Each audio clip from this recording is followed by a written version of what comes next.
Your book collection can say an awful lot about you. Simply by being there, your bookcase doesn't have to say a word in order to tell everyone who enters the room who you might find inspirational, the places you like to go to if you want to make the real world feel a bit more exciting, the places you like to go to if the real world ultimately feels a tad too bleak for your liking. And naysayers may come around and poo-poo your archive, but ultimately you'll always have that one classic, the one gem that clearly states that no one has the right to judge your tastes in anything ever again. Perhaps you have a collection like this at home that perfectly reflects your personality. Perhaps that collection lies in games or films, but ultimately this is a concept you have to grasp hold of very quickly if you ever want to win a game of Biblios. Biblios is a high-octane cutthroat thrill ride where you and up to 3 other rabbits are trying to build the grandest, most diverse library of all time, one that will put all other monasteries to shame. And despite my slight sarcastic undertones there, I do feel like a third of that description does hold some merit, if I'm going to be honest. Just don't close the video, it's a really good game. In an ideal game of Biblios, players are trying to nab the most valuable cards out of a set of 5 different categories denoted by different colours. Brown is for monks, needed for general maintenance. Blue is for pigments to make your literature luscious. Green is for holy books, which no monastery should really be short of. Orange is for manuscripts filled with scribbles.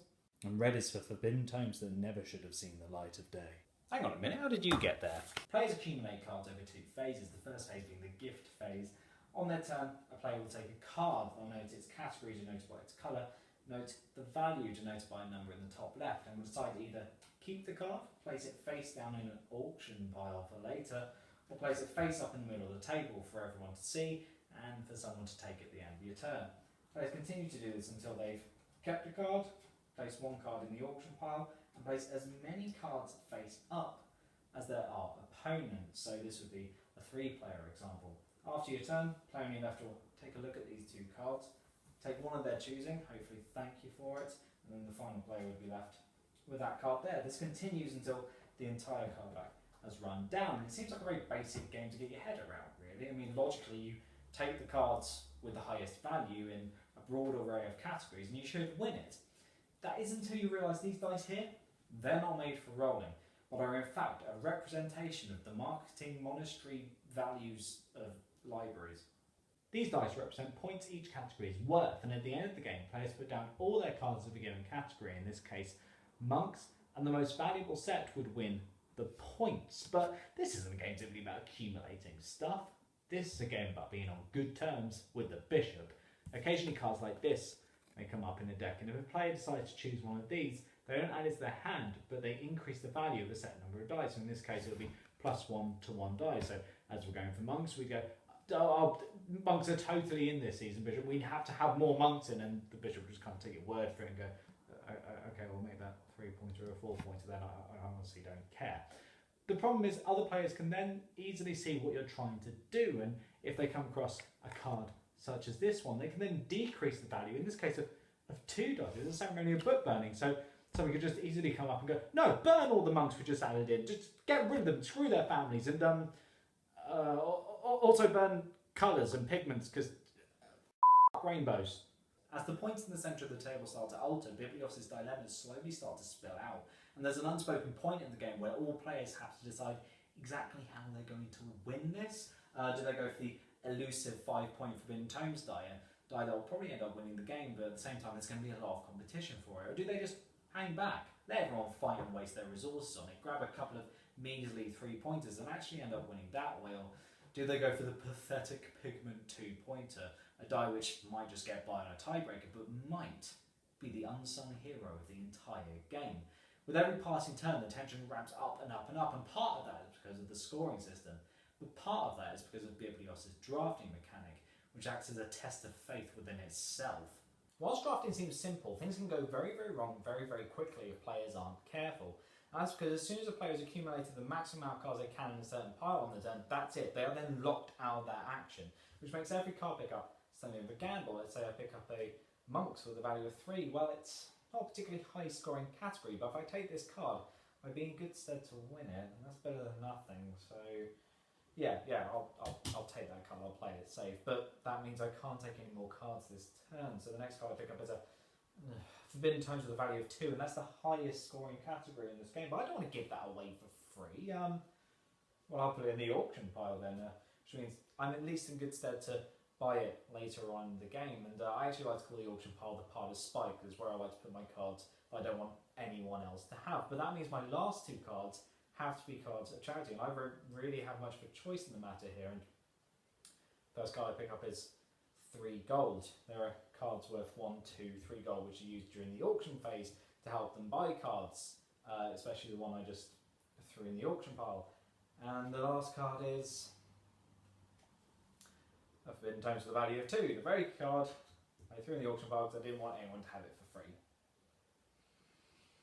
And this is why it's so important to have a game plan, because you're going to get screwed over during the gift phase, and if you don't have a clear vision of how your library is going to look, you're going to bear the brunt of a lot of bad deals. And you can't exactly be angry with what you chose, because you chose it at the end of the day. It's like if you have a cake and somebody else is dividing it up, and they're dividing it up to equal slices, but at the same time you just notice that somebody else has got a sliver more than you, and it's not enough to cause a drama. Are you still going on about that cake?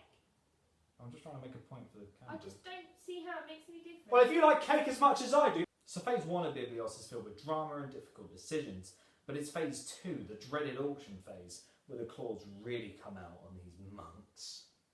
Once all the cards have been dished out in the gift phase, the auction pile, filled with cards that were tossed aside so easily during the game, are suddenly given a new lease of life and fought over. After a quick shuffle, the first player flips over the first card, and the player on the left makes a bid for it. So this is where those money cards mentioned earlier come in quite handy. On your turn, you can try and outbid your opponents and claim the card that has just been revealed, or simply pass and back out. But in this case, it's a Forbidden Tomes value 1, and that could really help me out scoring-wise. 1. Now, I'm not particularly fussed, if I'm going to be honest. I'm going for completely different categories anyway. But if I can ramp up the price, then maybe somebody else can waste a lot of their gold on this. 2. Yeah, I want this. 3. It's not worth that much. Pass. Now, I know Ben 1 wants this. He's got a terrible poker face and keeps saying all of his tactics to camera. 4. I don't want it that much. Pass. Oh. So now Ben 3 is screwed, completely bankrupt because he didn't pick up enough money during the gift phase. However, if money should crop up during the auction phase, then players don't bid money for money, but they bid books they've already accumulated for it. Okay, so now I have a Forbidden Tomes card, which I have absolutely no use for. I might as well bid away and get some cash. 1. Myself, well, I know there are a few cards in there that I would really quite like, but I don't feel like I have enough money to get them. So I am happy to sacrifice a couple of manuscripts for this, though. 2. I'm absolutely loaded. Pass. And I'm not comfortable enough with any of my other categories to get rid of another one there. Pass. And just like that, Ben 3 screwed over yet again, simply on the basis of a gamble that went wrong earlier and perhaps playing it a little bit too safe later on. Biblios is a push-your-luck game at heart, but it adjusts its mechanics and stock taking very differently over its 2 phases. The first phase, the gift phase, is a very sly affair where you're trying to build knowledge of what other players are going for whilst trying to remember what's going to come up later, all the while building up the power in your own hand. But the second phase, the auction phase, it's much more aggressive as you're trying to attack everyone else's resources, trying to force them into sacrifices that they're not going to want to make, and they're not going to want to make it because at the end of the day, their collection is very personal to them at that point. But if they make the right sacrifice at the right time, it could end up with a rather wealthy victory. Every single action in a game of Biblios is a gamble, and there is never a safe bet. What I really like about Biblios, though, is the fact that it's a game that completely screws with your expectations right from the start. It's a little more cutthroat than you might expect. You might expect the gift phase to be a nice, tiny drafting phase where you build your libraries to fame simply by taking free stock, but that sounds ridiculous. It's not. It's a phase where you're trying to prevent other players from grabbing the cards they might need and diminish their library's reputation in return. But all you've really got going for you there is your gut instinct. You might expect the auction phase to be a tiny little rabble of 1s and 2s and 3s, a minute scrap for the remainder of the cards left available, but it's not. It's a phase where you're essentially trying to bankrupt every other player, leaving their options incredibly limited and leaving you to scoop up the remainder of the cards left available for a really cheap price. When somebody brings the game out, you expect to do a little bit of sign and reading due to the box's design, but no, the box is a book and the book is the game. It's not a book, but you'd be surprised how many people fall for that. Biblios managed to pack in a nice deal of mystery, drama and tension within a 30-minute time frame without ever really drawing any bad blood. It's a tad more complex, a little bit more tactical than your average filler game, say Love Letter or Sushi Go, but if you're looking for a short game with a little bit more guile, a tad more risk, I certainly couldn't recommend any better. I didn't think I'd be saying such things about a monastery em up where you have to build your own library with monks, but hey, I guess you can't judge a book by its cover.